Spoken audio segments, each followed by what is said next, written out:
Hello and welcome to my channel. Thanks a million to everyone who's subscribed. I'm up to the magic 100 mark, which I never thought I would be. Hope you enjoy the next 3 videos.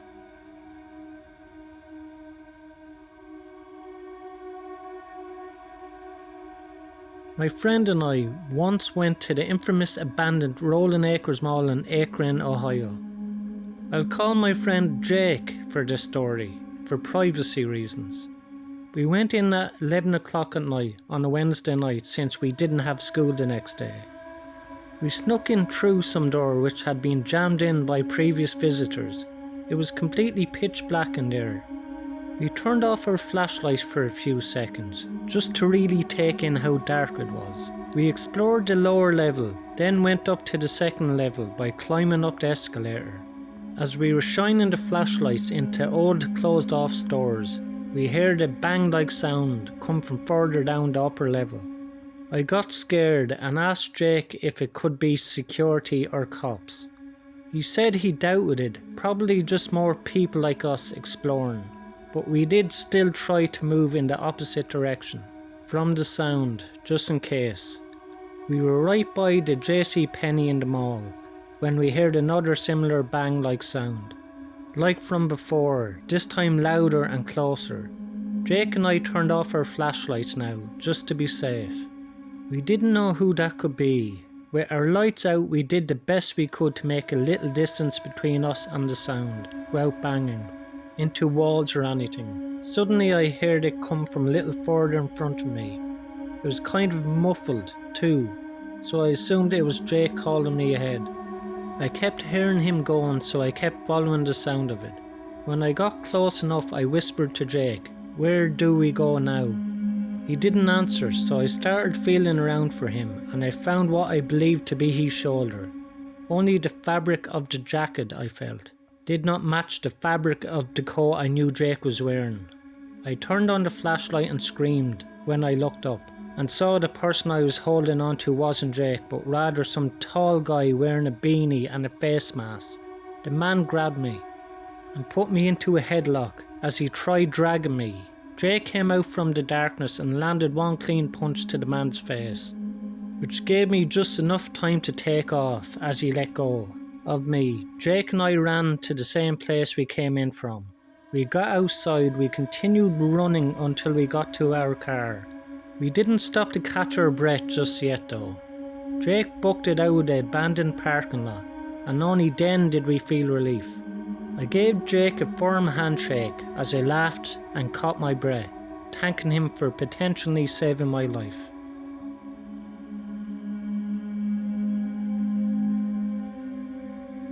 I am a female and I work at a clothing store in the mall, and this is something that happened over the summer. I started work at 12 PM and was working the closing shift. The mall is open until 9 PM, but our store closed at 8 on that particular day. It was a Saturday, so the mall was really busy. We got a lot of customers throughout the store, and I was busy basically the whole time. When things started to get interesting though, it was about 4 PM. I remember that I was working at one of the 4 registers that we had, ringing up customers. A woman who I was helping told me that she wanted to let me know that there was a guy in the store that was acting creepy and suspicious. I told the woman thanks for letting us know, and when I was done helping her I notified another employee. I wasn't quite sure what she meant by creepy and suspicious, but I knew that it wasn't good, and the description of the man was a white male with a green sweatshirt and jeans, above average height. I glanced around the store, but I couldn't see all areas from where I was. Plus the many racks and displays of clothing that we had everywhere didn't allow me to see all the customers. And I didn't see the man. Not even 5 minutes later though, I got another complaint. Another woman said that a guy in a green sweatshirt seemed to be following her around the store. When I was done helping her, I decided to go find this guy and ask him what he was doing. I left the counter and started walking around the store. Eventually I saw him near the back corner.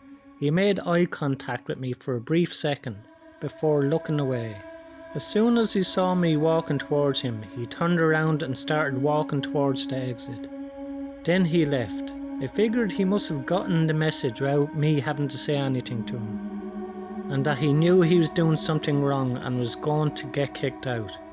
I was glad that he was gone, so hopefully no more of our customers will be bothered for the rest of my shift. Everything went great. Things quieted down significantly after 7, and it was very calm for the final hour of work before getting off. There was 3 of us employees working, and at 8 o'clock the other 2 went home and I stayed back to do a few things. We closed the store by sliding a metal barrier from both sides of the store opening. My last job of the day was to go around the store and make sure that everything was in order. It would usually only take me about 10 or 15 minutes, and I would go around, sweep the floors, pick up garbage, and if any items were out of place or looking sloppy, I would fix them.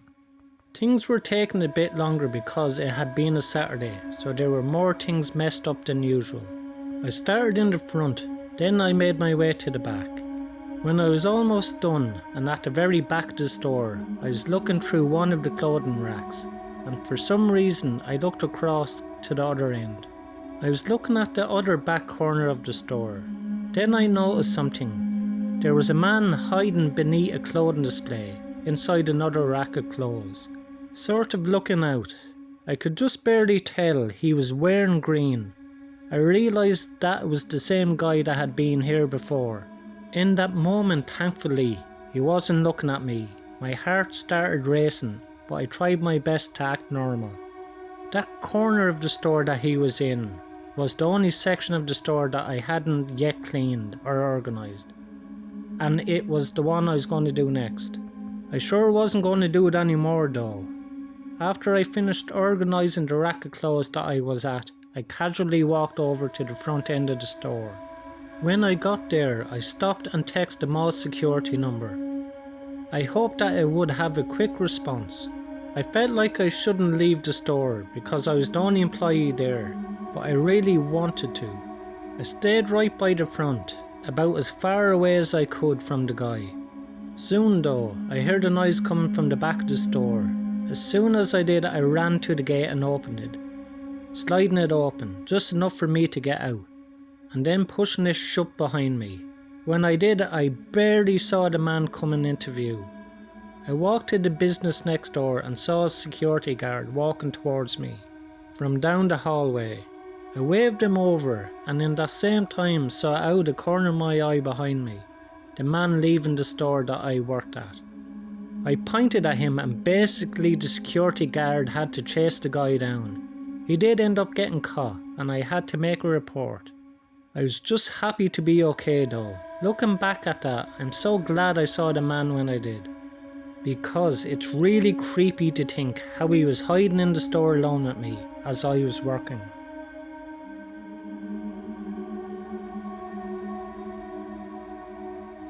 I was walking with my dad in the mall, I-19 at the time. The seller of a car was talking of a giveaway that they were going to make. I signed up, but my dad was extremely rude as always, because in his words, the guy wasn't a good seller. I told him I'd stopped and gave the papers back to the guy. So we were leaving and the seller came running to me. I forgot to write my number in the application. I did. I need to point out that back then I was nice and polite with strangers, not anymore. So then I get home and an unknown number texts me. The conversation kind of went like this. Hi beautiful, sorry I don't have you on my contact list. Who is this? It's me, the seller from the mall. What? Why is this guy texting me? I hate when guys call me beautiful to flirt with me, because this was beyond my limits. He goes on saying, your dad was a bit grumpy, but he seems so nice.